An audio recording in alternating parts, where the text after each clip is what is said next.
She then read the first sentence aloud, which comprised the information of their having just resolved to follow their brother to town directly, and of their meaning to dine that day in Grosvenor Street, where Mr. Hurst had a house.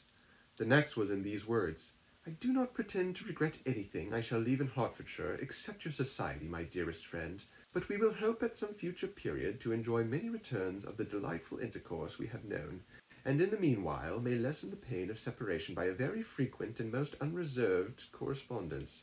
I depend on you for that." To these high-flown expressions Elizabeth listened with all the insensibility of distrust, and though the suddenness of their removal surprised her, she saw nothing in it really to lament. It was not to be supposed that their absence from Netherfield would prevent Mr. Bingley's being there, and as to the loss of their society, she was persuaded that Jane must soon cease to regard it in the enjoyment of his. "It is unlucky," said she, after a short pause, "that you should not be able to see your friends before they leave the country. But may we not hope that the period of future happiness to which Miss Bingley looks forward may arrive earlier than she is aware, and that the delightful intercourse you have known as friends will be renewed with yet greater satisfaction as sisters?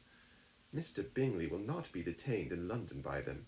Caroline decidedly says that none of the party will return into Hertfordshire this winter.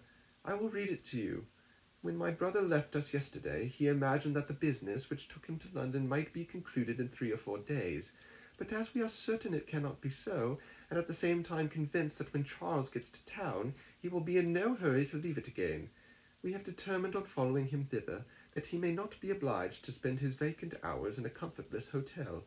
Many of my acquaintances are already there for the winter. I wish I could hear that you, my dearest friend, had any intention of making one in the crowd, but of that I despair.